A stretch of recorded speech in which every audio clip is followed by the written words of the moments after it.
Good evening, everyone, and welcome to another edition of our Justice and Peace's guest speaker series. Now we are focusing on the upcoming OPA Board of Directors elections. And as always, the views and opinions are of the candidates alone. They don't reflect me, Justice and Peace's, Trials College, or any other organization I'm affiliated with. So getting started there, today we have Tony Caruso joining us. So Tony, nice to talk to you again. It's a different month, a different election. So maybe you could tell us a little bit more about yourself and why you're running for the OPA board. Thank you very much, JP. It's always an honor to be in front of you. As everybody knows, my name is Tony Caruso, and I'm running for my second term now to go on the OPA. I'm a paralegal in Niagara Falls. I've been a practicing paralegal now for approximately, give or take, 8 years, 7 to 8 years, and so I'm here just to do a change. And so what, I know you mentioned there you've been involved with the OPA. So what's been going on there? And I know there's a lot and what you're hoping to do if elected next week. Absolutely. So I was on the OPA approximately in 2018, I believe it was. At the time, I've been fighting the immigration matters since 2017. And back in those days, the board was filled up with a bunch of POA paralegals, and they didn't care about the expansion of scope. They never cared about immigration, small claims. All they worried about was POA. They spent a lot of money fighting for POA initiatives, but it's and even what's that thing called? Wow, I can't say that right now. You know, when you go to the city and you're fighting the stuff from the city, what are they called? Bylaw fractions? Yeah, bylaw, but it's like it's not. I keep thinking PAC, but I forgot what the name is right now. But anyways, it's that new regulatory body that you have to go in front of them, but you can't go in front of the POA court. So it's their own regulatory body. So they did try to fight that. The name will come with me down the road. And I was illegally removed from the board. I never sued the OPA like other people did, but I was actually illegally removed from the board. And this year, I was approached by the members of the executive. They asked me if I wanted to take my seat, and I said absolutely. I was honored. There was a lot of animosity between me and the OPA, and I was like, sure, why not? So we were on the OPA. I was appointed on March the 7th by the board, and so far we have done a lot of bringing in grants, like from the government. So we filed a lot of grants, so the OPA can get some money back in the purse. We're bringing in special benefits, housing, cars, insurance benefits as well. So we've done a lot in these couple of days. These couple of months that while I was there, a lot of people said, Tony, we need to have an AGM. I said, I agree with you. And I told the board, I was like, listen, I will only come on the board if you guarantee me for an AGM within 2 to 3 months maximum. I said to him, I was like, or else I'm not going to be part of the board. We need to have an AGM. We have to, bring back the confidence of the Ontario Paralegal Association. So I'm very thankful that I'm part of that pioneer to bring that forward, that we are going to have an AGM on June the 10th. And I'm glad, that I put my name in the hat. We have to bring in some accountability. We need to figure out what's going on with the OPA, and we need to move forward. So there's a lot of work. It's not an easy shoe-in like any other organization. I'm still not privy to the auditor reports. I'm not privy to anything else yet. It's still with the accountants, to my understanding. But I was told that it is going to be made public on June the 10th. So I'm I'm just a board of directors. I don't sit on the executive. So I'm looking forward now of taking over the OPA. Yeah, so you mentioned some stuff with the auditor. Is that kind of getting to some of the recent financial statements? I mean, I think that's been sort of a hot button topic from what I hear.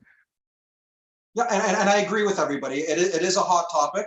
To my understanding, that it has been finished with the accountant. I have asked a number of times. I'm still waiting for the reports. But as of right now, we are in election mode right now. So there is not many committees. Any board meetings right now because of the election. So there's really not much that we can do because it is election mode right now. But to my understanding, that it will be released on June the 10th. Okay, perfect. So let's look maybe more about things that we can talk about if you're elected and why you're running, and certainly the COVID being a factor and just losing the momentum that OPA has had over the years, historically, and the predecessor organizations and everything, in terms of paralegals becoming licensed and the whole process. So what do you see, in a role again on the board? I mean, maybe on the executive, maybe even the president, who knows, right? What would you like to see the focus of things OPA should be doing for the paralegal community?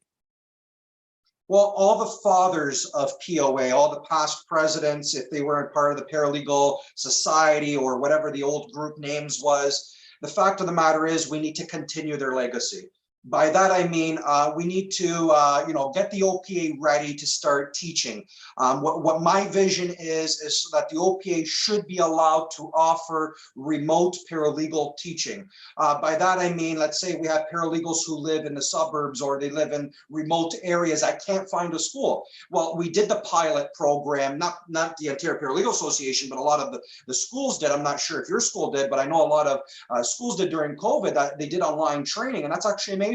So I don't see why the OPA is not allowed to turn itself as an educational institution as it was brought forward. So I would like to bring that back. That would bring in a lot of revenue for the OPA. So there is a lot of lobbying that we have to do with the Law Society. But to my understanding, the Law Society is okay with this. They wanted OPA to start its own college basically at one point. So I want to revisit that. I want to bring that forward again.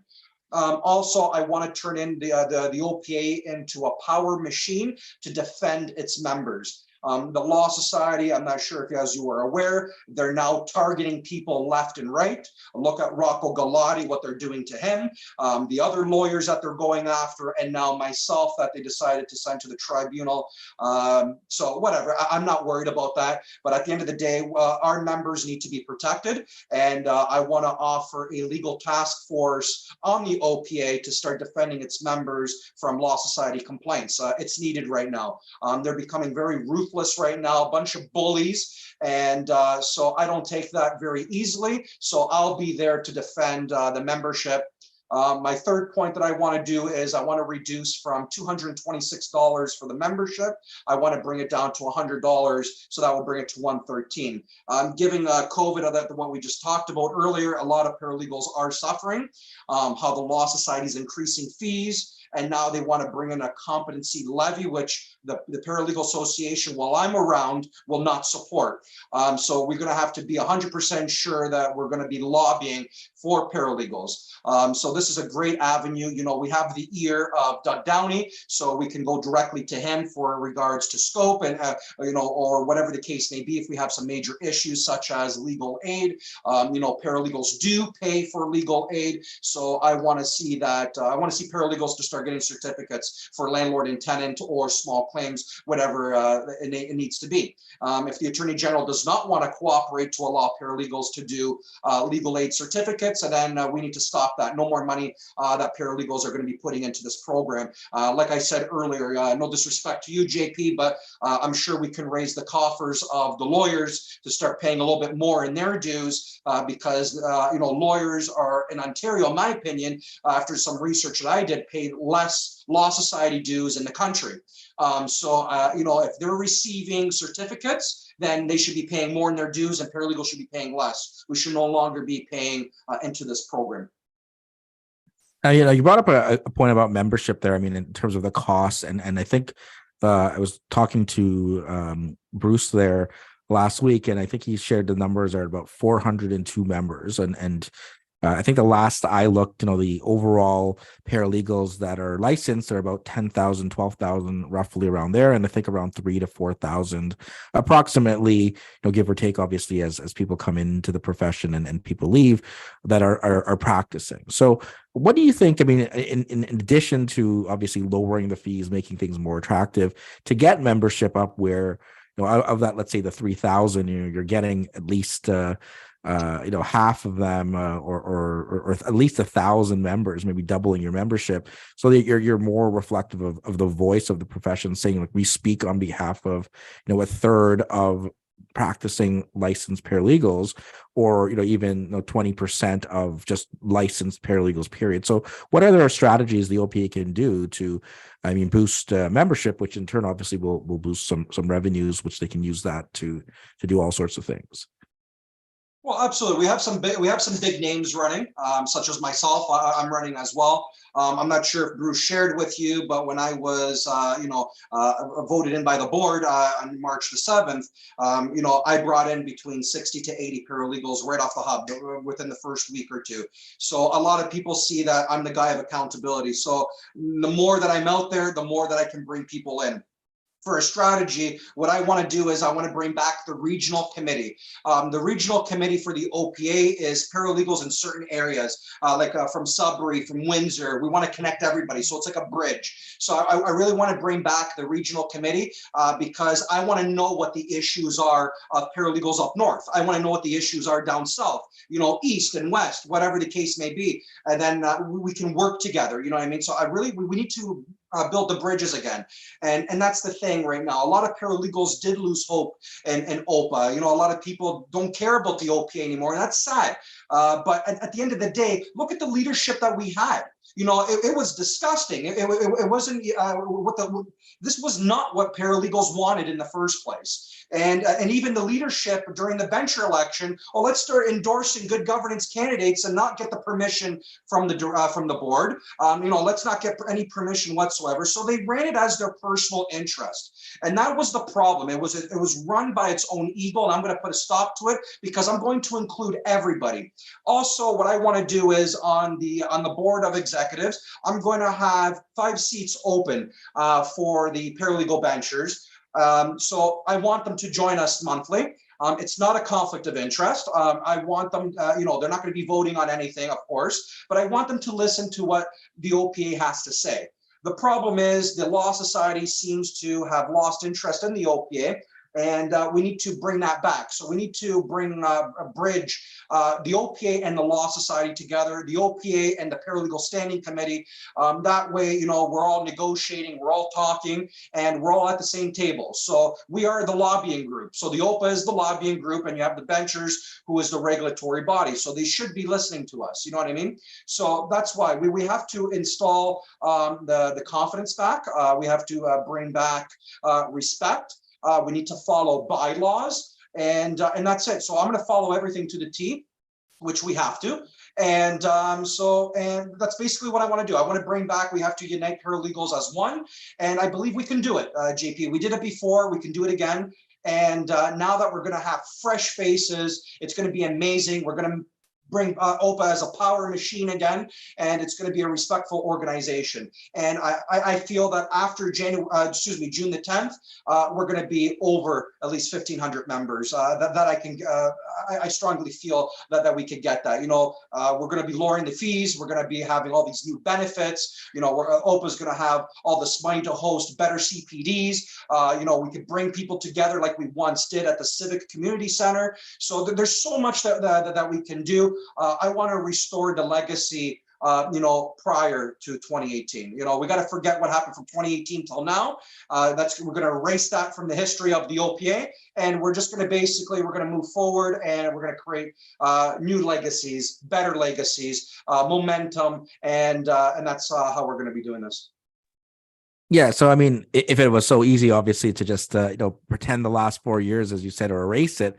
But how to kind of, and you're saying obviously some of the the finances are coming out in a week's time. But given a lot of this turmoil, right? How do you rebuild something when? No, in the legal field, lawyers as well, all sorts of, their bencher elections just happen. It's, sometimes it gets very divisive, right? You have people have different directions, different ideas, and now you're sitting on a board. How to kind of rebuild, the paralegal community, let's say at large, to galvanize and rally behind, the OPA, or even the OPA, let's say you call it, your parents' OPA, from 20 years ago, right? To kind of get back to that legacy. How do you bring all of the different people together from the different areas of practice, from the different, you mentioned the regional committees, right? But just to say, look, the OPA is coming back. here are the things we want to do, but here's why you need to get on board.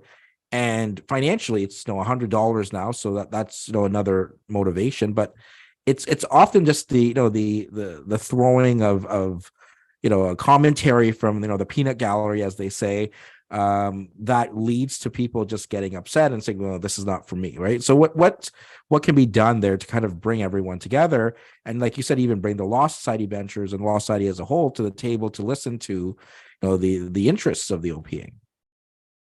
Well, that's a very good question, JP. The fact of the matter is this: we want to be heard. That's the thing. We want to be heard. For 4 years or 5 years, or whatever it was, we were not being heard. We were being ignored. You send an email to the OPA, they were not even responding to you. And now, from March till today, we actually have a very great board. You know what I mean? So we actually have great people that are there now. We're responding to everybody. You know what I mean? That's my first policy. You send me an email when it replies to you. I don't care if you and I are on a different page, that we disagree with each other, but we are the association is there to support paralegals. So regardless of what you think about somebody, you have to put that past you. So it's got to be past you. We have to sit down, let's talk, let's hash things out, and let's move forward. The problem is we don't even have town hall meetings. So how is the current board listening to paralegals if we don't know what the concerns are? You know what I mean? So that's why I'm a person of accountability. Everybody can see that. I put everything in the public because I want everybody to know what's going on. The secret society is finished. You know what I mean? We have to open our doors now, welcome everybody to come in. Enough with this in-camera nonsense. Keep everything open, unless if it falls under in-camera, such as finances, purchasing a property, whatever the legalities is. That's the only time that I would support an in-camera, but it should not go in camera for a lot of things. So I believe the doors will remain open. It will remain open, and we're going to invite everybody to have a town hall meeting. I want to hear what people's concerns are. What do you want from the OPA? Never mind what Caruso wants for the OPA. What do you want for the OPA? Because I'm here to serve you. I'm here to bring the OPA to the next level, and that's exactly what I want to do. So, I follow all the rules. I'm very thankful for the people that has put their name in the hat, and I know that we can accomplish a lot together. And so, yeah, we have a lot of great people who put their names in so far. To my understanding, the list hasn't not even been updated since May 22. I know that Good Governance is trying to stick their nose into this election. I put a stop to that immediately. So I'm very glad for that. And yeah, we're going to be moving forward with the OPA, and with the enticing of the lower fees, the enticing of education, even I want to bring in like a paralegal student prep network, something like that. Like get these guys ready for the Law Society exams, because we did have that. You know what I mean? The problem is people abused the OPA for their own advantages. There was somebody offering Prep Network. I never saw $1 that they made off students given to the OPA as a thank you. They used our resources, but I don't see $1 that was returned back. And this person goes, well, it's the publicity that I gave to the OPA. Forget you and the publicity. The OPA should be getting, some monetary, because we pay for Zoom, we pay for the websites, we pay for the emails. So, there's got to be something that goes on there. And that's another thing that I put a stop to. That's not going to happen anymore. People got to stop putting their own businesses and using the OPA's name. And so that's not going to happen. So I feel that OPA needs to start doing something of this formality, basically, of bringing in students. Let's teach them. We have a lot of paralegals who are very educated. Some of them are teachers and all that. So I don't see an issue of doing that. So I feel that if we do something like that, it's more of a revenue stream. We have to focus on different revenue streams for the organization to grow. You know what I mean? We can't just rely on membership fees. You know what I mean? We have to rely on education. We got to rely on grants. We got to rely on donations from the public, and we got to rely on our membership. So that comes all into play. Now, with all this revenue, I mean, certainly there's a lot that the OPA can do, right, if it all comes in. So what would you say are the three, I mean, I certainly know what number one's going to be, but what are the three biggest issues that, for paralegals now being, potentially the part of the lobby group here, that you would go, whether it's to Law Society, whether it's to the Honorable Doug Downey, whether it's just to the community at large, that paralegals need a voice to speak up on behalf? What would you say are the three biggest things concerning the paralegal profession? Well, the three biggest things right now is immigration. You know, if my administration wins, if we win with a majority and I'm able to form an executive, we're going to be entering as an intervener that day. So if I get elected on June the 10th, the next available meeting, we're going to bring a motion to enter as an intervener against the Law Society, so we have a guaranteed scope of practice of immigration. The second one is family law. You know, what the family law that was passed was a joke. It was a slap to the face of all paralegals, and it was a slap to the face for the public interest. You know, I mean, this has been approved since 2018. Where is it? It's now 2023. You know, the Superior Court now for family law, the delays are getting much larger now. There's a lot of self-litigants. They don't know. They don't even have a clue of what they're doing. So we got to speed that up. We got to revamp it, and we have to go back to the Blanco report, and that's what needs to be brought forward. I don't care about lawyers' personal interest. We got to follow what the Blanco report is and what the government has instructed us. So we got to work with the Law Society, and we got to figure something out here. Another one is legal aid. You know, legal aid is a big one for paralegals. This is something that we're paying and we do not even have a benefit for. So this is wrong.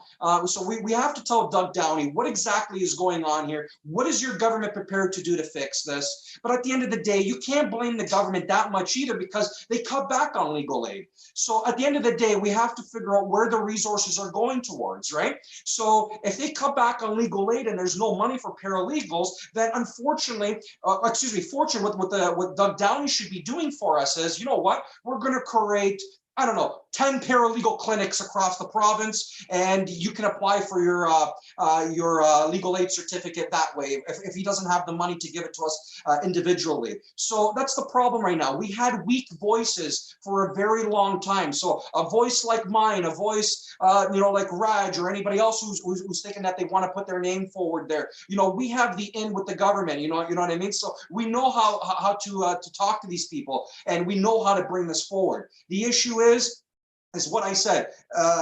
We have to get the right people there, because if we just get the fighting groups in there, nothing's ever going to get done. Look what happened for the last 4 to 5 years. It was nothing but infighting nonstop. A lot of resignations, people leaving, you know, blackmailing, for an example, saying that if you don't drop your immigration application, we can't put you on the OPA. You know, this nonsense needs to end, and it needs to stop. And that's exactly what I'm going to do. I'm going to clean up house. We're going to start fresh. And I welcome the criticism. I want people to criticize me, because that's how I learned to make the OPA a better place for everybody. So right now, people are saying, Tony, what happened to LexisNexis? It was like $30 a month for people to log in to get case law. And I looked into that. I've asked these questions. I'm getting no replies, even as a director. So as they are frustrated, so am I, because I could show you my emails of people messaging me, oh, what's going on with the OPA for this? What's going on for that? So the people are actually happy that I'm there, because I'm their voice now to the board. So I promise you, LexisNexis is coming back. We're going to bring back, what is it, the other Westlaw for people to search. We're going to figure something out. We're going to negotiate with these people. We're going to bring it in. And we're going to make sure that the purse has been filled up, so that way we can fund all these initiatives. You know what I mean? So there's so much that the OPA can do. And here's the best thing: unlike lawyers that you have, you know, law associations in almost in every single city, we just got one paralegal association for the province. And how pathetic is it that we can't turn that into a power machine because of one's personal egos? You know what I mean? So I'm going to turn it into a power machine. It's going to be amazing. And we will be reaching out to all the paralegals. Now, Tony, you just touched on there, obviously having people running with you, or I don't know, obviously to be in control of the board, right? I mean, you'll need, let's say if there's 11, right, that there'll be 6 votes in your favor if you're looking towards, you know, being the president of the OPA. So are there people, I mean, you know, you don't have to disclose, obviously, if it's still no one wants to come forward yet, but is there a plan to kind of have 4 or 5 people running with you that in the hopes that you're going to be the executive, or is it just Tony and whoever is going to come on board, all welcome? No, it's not just only Tony. We have a lot of big names that are in the election right now. The list has not been updated. Don't know why. I'm not sure why the election committee is not updating their lists, but there is a lot more people running than on the May 22nd list. And I'm very, very confident that I'm going to be securing a great, powerful executive for the next 4 years to come. The names of the people, it will be announced soon, but not right now, just because I want to be protecting these people. And I learned from good governance. So I'm going to take a chapter out of their books on how to win this election. Now, speaking of good governance in the election, certainly, you ran for the Law Society elections multiple times, but the most recent time, you were within a few votes there, like finishing in sixth place. I mean, as well, I think you were probably the most watched of all the interviews I had. I mean, both on the lawyer and paralegal side. So there's a lot of interest in you, Tony. A lot of supporters.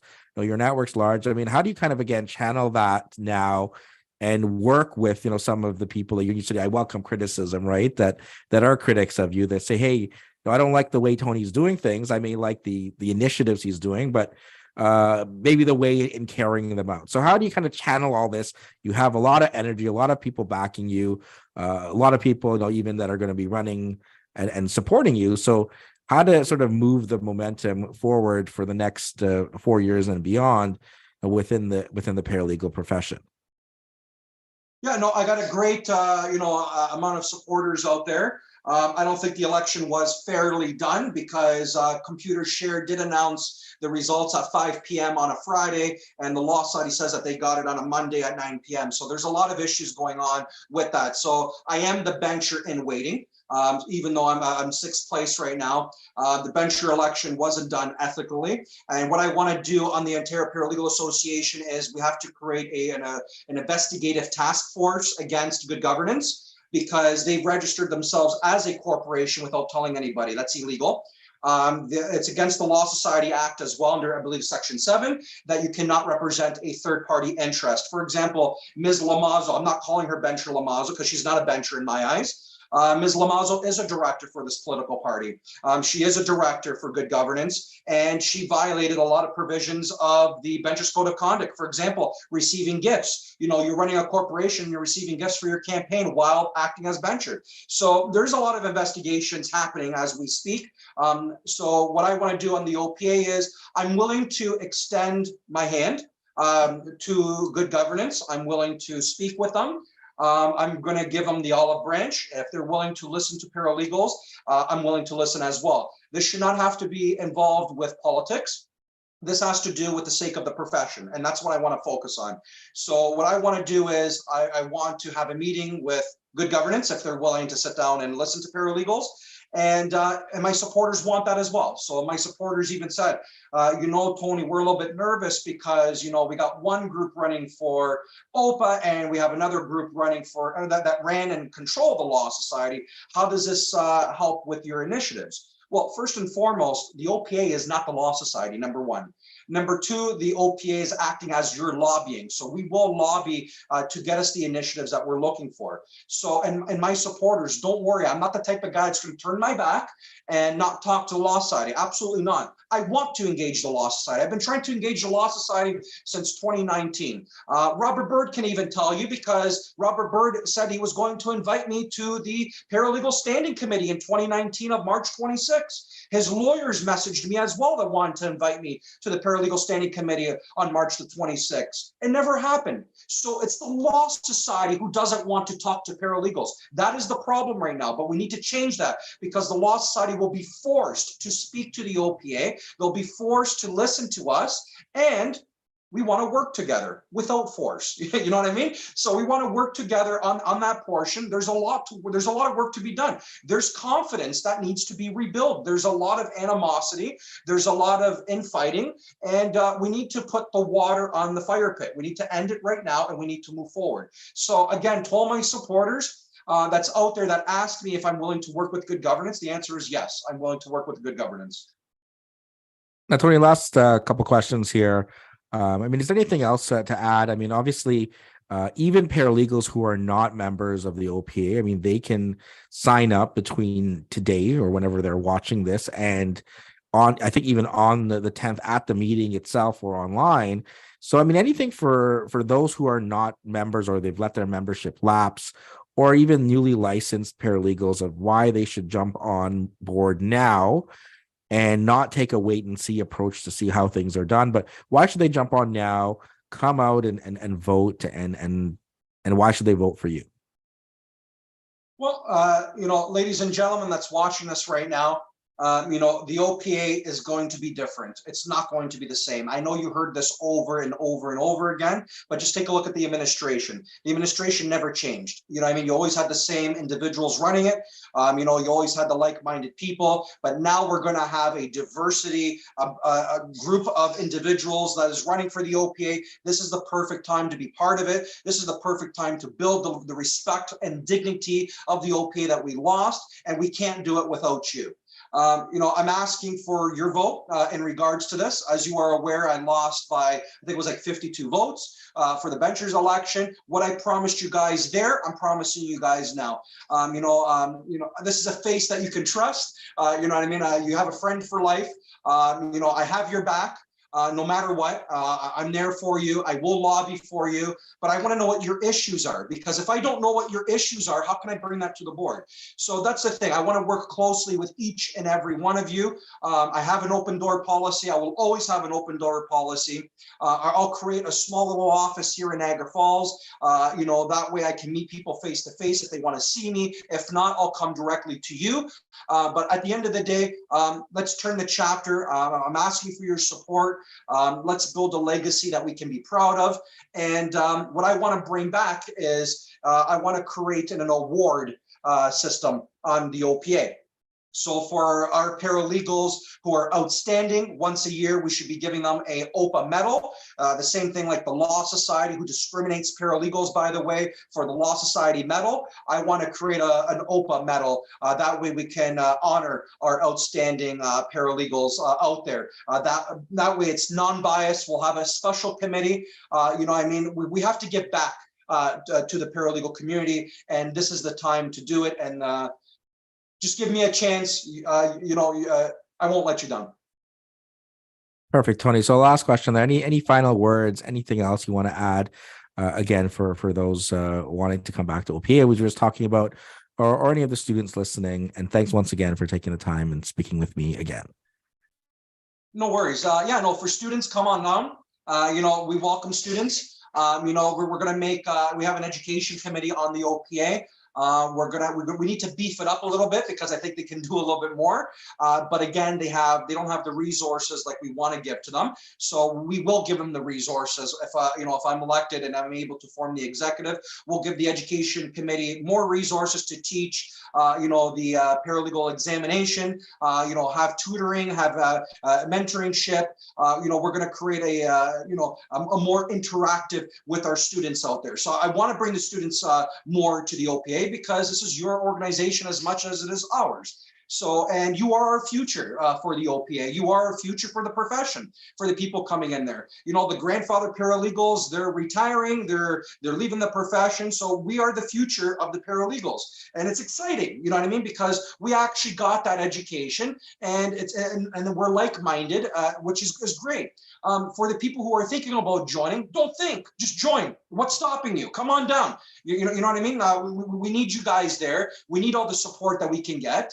And with me, I'm going to guarantee you, we are going to have increased scope of practice. Right now, we're going to have immigration. There's no doubt about it. We got immigration. The Law Society even admits that we have immigration. I'm thankful. I got their defense yesterday. It was Christmas to me. It put a smile to my face. So I'm happy that we got immigration. Then we're going to focus mostly on family law, because that's what everybody wants. So we will focus on family law. That's going to be a little bit of a hurdle, because we need to untangle all the issues that was brought forward by the former bencher at the time. But I'm positive that we will do that. So this is the best time to get involved. This is the best time to see changes for the paralegal profession. This is the best time to see the paralegals grow. And here's my promise to you.